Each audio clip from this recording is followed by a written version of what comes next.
Good morning and welcome to Warrior Wisdom Wednesday on Coffee with Alain. Appreciate everybody that joins and comments and listens later on replays or listening to the podcast. Thank you to everybody. This morning I'm drinking out of a Hapkido mug.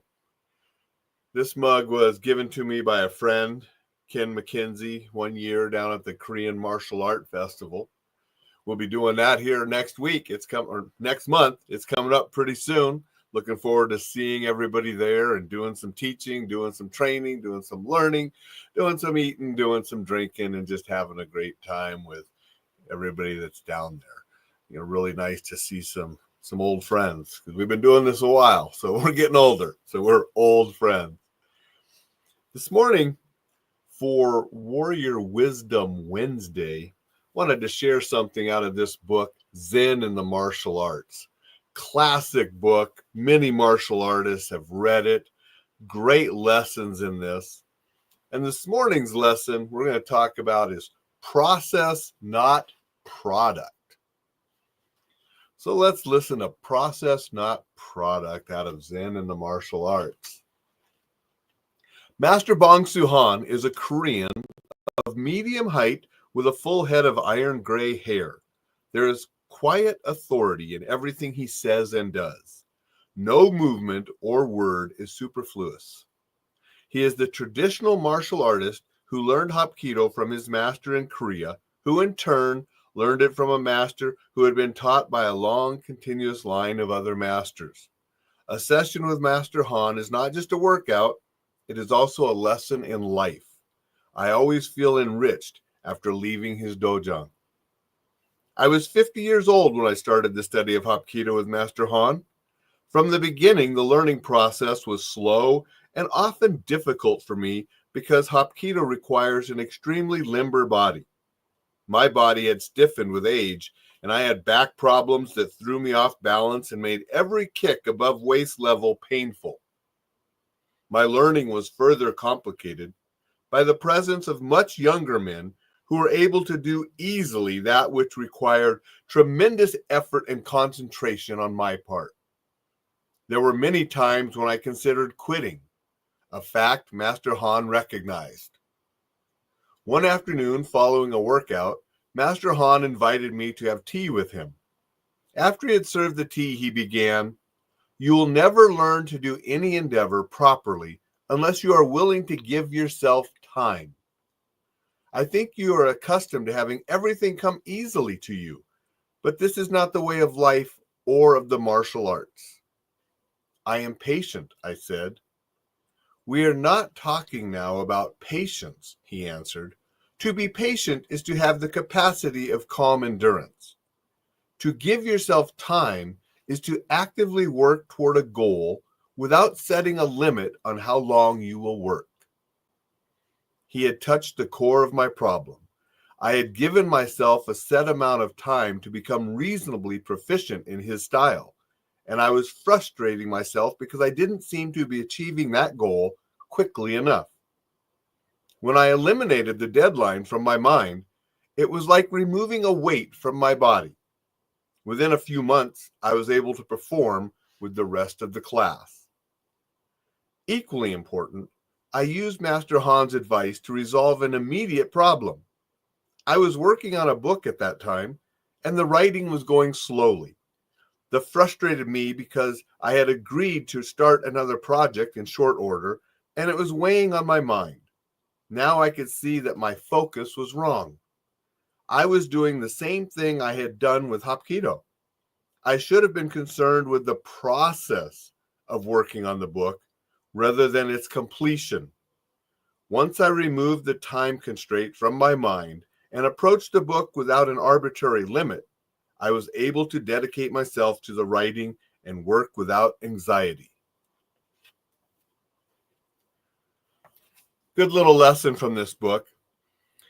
And I especially like this book. I read this book a long time ago, like many martial artists.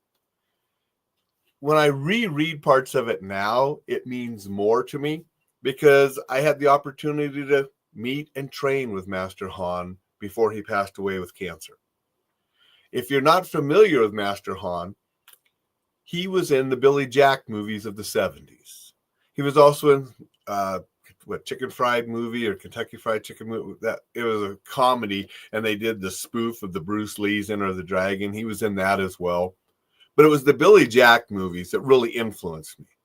He did the stunt work in Billy Jack, but he had a speaking role in the trial of Billy Jack, where he played himself, a Hapkido master. But that influenced my journey toward Hapkido.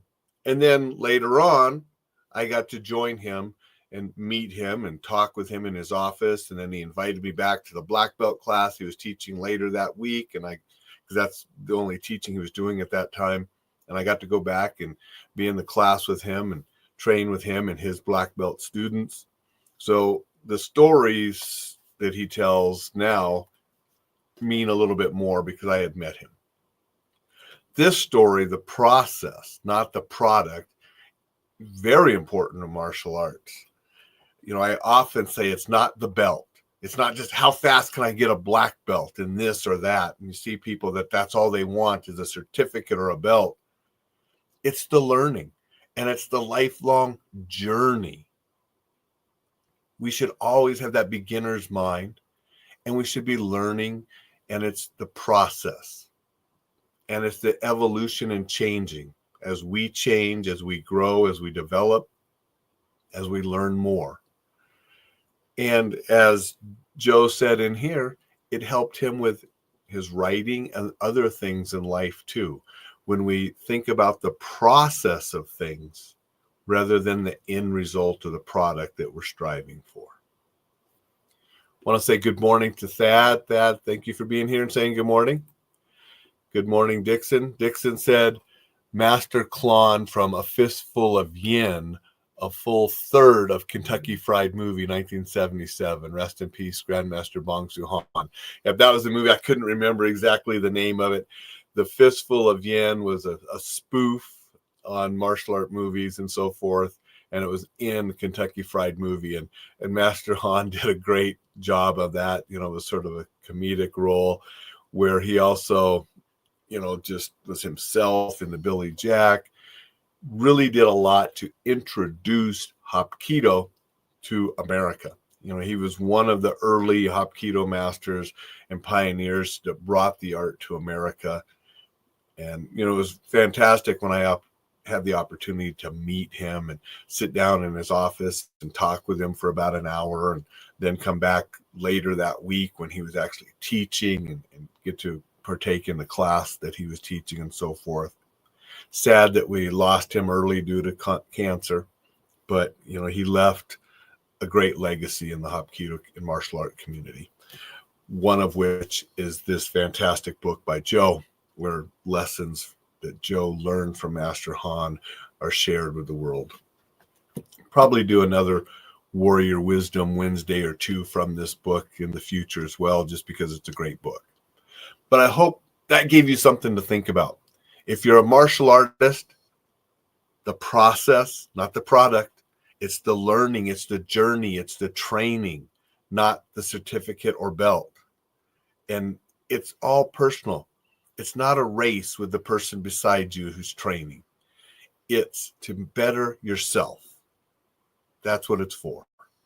Some people are going to be faster, some people are going to be slower, but as long as you're improving, bettering yourself, learning, and then later giving back, that's what the journey is for. Not the certificate, not the belt, not the end result. And then if you're not a martial artist, look at ways you can apply this lesson to other things in life, just like Joe applied it to his writing. That's what I got for you today. Hope it gives you something to think about. Hope you go out and have a wonderful Warrior Wisdom Wednesday. Sign up for the newsletter at enjoylifesafely.com if you haven't signed up for that yet. Those go out every weekend. And I will be back tomorrow.